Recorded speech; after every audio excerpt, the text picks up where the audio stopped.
O Sérgio Moro novamente foi humilhado, dessa vez lá pela galera da UOL. Vamos ver o quão patético esse cara é. É uma piada, não entende nada do governo para o qual ele é candidato, que é lá do Paraná. Vamos ver o amasso. O senhor renunciou a mais de 2 décadas de magistratura para fazer parte do governo Jair Bolsonaro como ministro da Justiça e da Segurança Pública. Contudo, o senhor saiu daquele governo, saiu daquela função, inclusive acusando o então governo Jair Bolsonaro de tentar interferir politicamente na Polícia Federal por questões de interesse pessoal. Daí 2 perguntas. Primeiro, o senhor vê que hoje o atual governo interfere politicamente na Polícia Federal? E 2, o que o leva a crer, o que o convenceu de que em um futuro governo Flávio Bolsonaro, que o senhor apoia, a mesma interferência que ocorreu no governo do pai dele não vai voltar a acontecer? Vejo hoje, sim, com preocupação a questão da autonomia da Polícia Federal. Pausa. Olha, tem vídeo aí do próprio Sérgio Moro admitindo de que ele saiu por causa disso. Inclusive, você vai ver agora ele admitindo isso. O governo trabalhou para que o COAF fosse de volta, fosse lá para o Ministério da Economia. Tá? Depois teve uma decisão do Supremo que beneficiou lá o filho do presidente, parou uma investigação, foi uma liminar de um dos ministros. O governo também não queria que a gente... O problema é que essa liminar ela parava todas as investigações de lavagem de dinheiro no país. Né? Parava tudo. E o presidente não queria que a gente mexesse nisso. O presidente me falou assim, Moro, se você não vai ajudar, não atrapalha. Porque ele não queria, porque eu tinha falado para ele, presidente, essa liminar, até entendo lá o teu processo de investigação do seu filho, mas assim, para o país ela é um desastre, porque para tudo. Não tem como aceitar uma ordem dessa, né? E depois essa liminar caiu, mas ficou lá uns 4 meses parado, os processos, por conta lá, porque não podia prejudicar o filho do presidente, que é um absurdo. E aí, vamos continuar com a mentirada aqui desse sujeito rastaquera. Durante o governo Lula.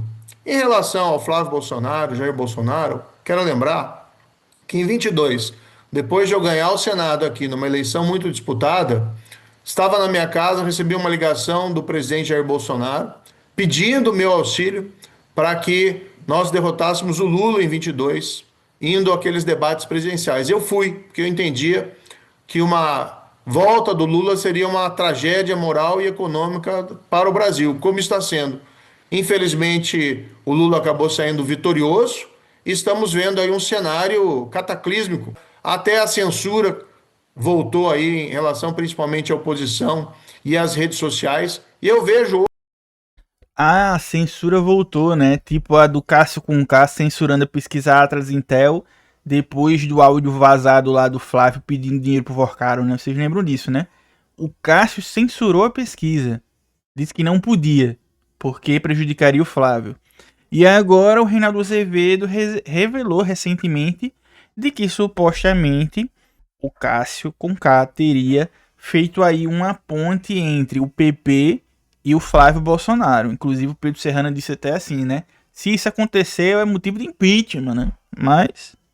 hoje, o Flávio Bolsonaro como único candidato da oposição com condições de derrotar o governo do PT. Nós precisamos ter alternância de poder. Isso é extremamente saudável para uma democracia. Nós não vamos abdicar da nossa luta pelo Brasil e vamos trabalhar para derrotar o Lula. Ô senador, mas a pergunta do Sakamoto, se o senhor teme que Flávio Bolsonaro possa interferir na Polícia Federal como fez Jair Bolsonaro, o senhor teme isso ou não?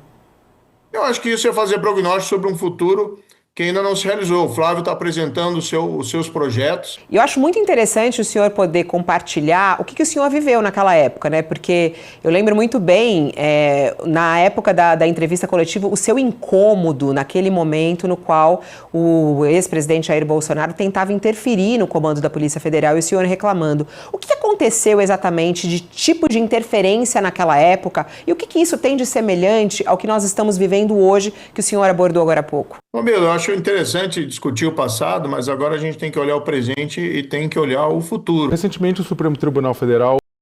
Ou seja, ele não tem o que falar, né, cara? Não tem o que falhar. É patético, né? Sérgio Moro, ele foi, e sempre será um sujeitinho patético. Um sujeitinho rastaquera, cara. Pior qualidade.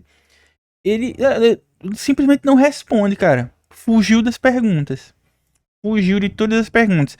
Porque o que é que ele vai falar depois de ter ido a podcasts falar o que eu já mostrei aí em vídeo? Não tem o que falar mais, né? Tem o que falar mais. É ficar fingindo que nada aconteceu e agora. E assim, o pior é que isso não faz muito tempo, entende? Foi um dia desse, cara. Em tempo histórico foi um dia desse, entende?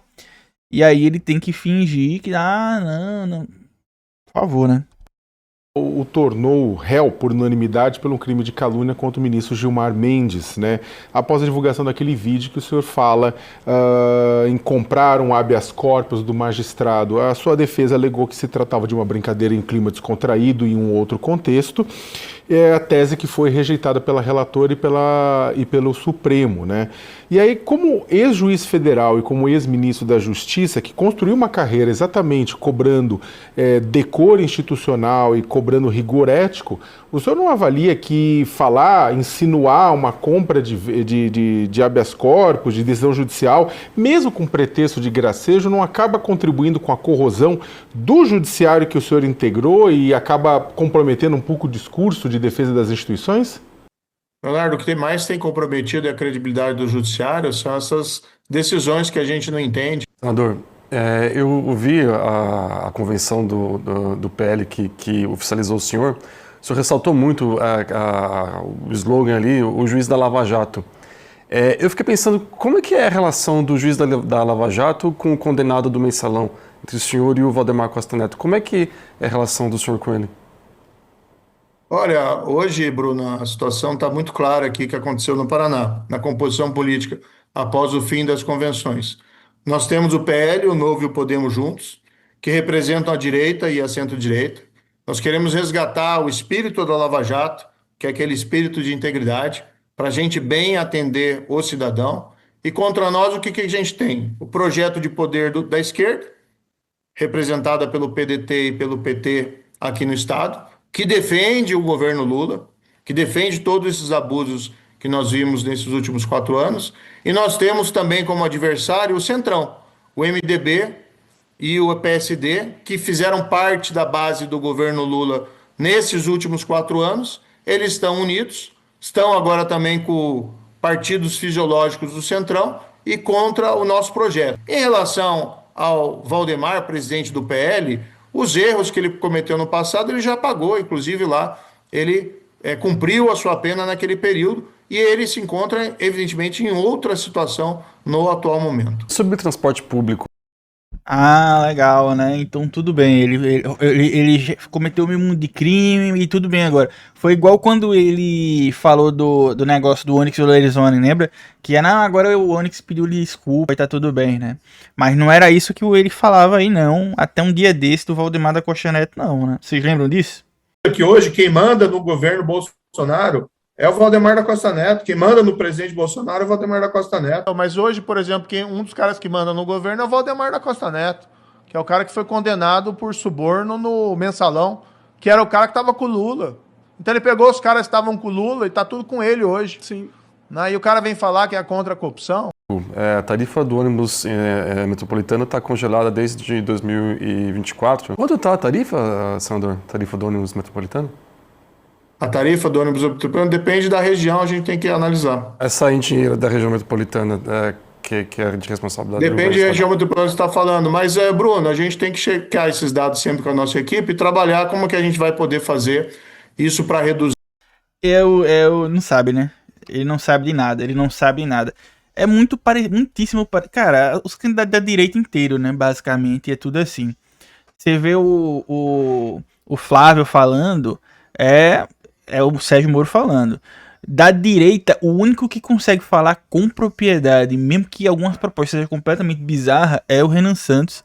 Não estou defendendo ele, calma aí, né, calma aí. Mas ele consegue falar com propriedade, entendeu? Inclusive por isso que eu já disse que esse cara é um perigo, porque ele fala bem, tá? Ele fala bem, ele convence o eleitorado, ele não tem... por mais que ele não seja um cara inteligentíssimo, ele tem uma oratória muito boa. E pessoas que têm oratória muito boa são um perigo.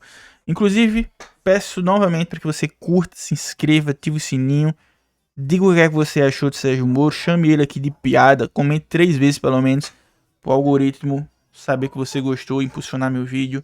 Pix aqui se você quiser ajudar. Seja membro, tamo junto, até o próximo vídeo.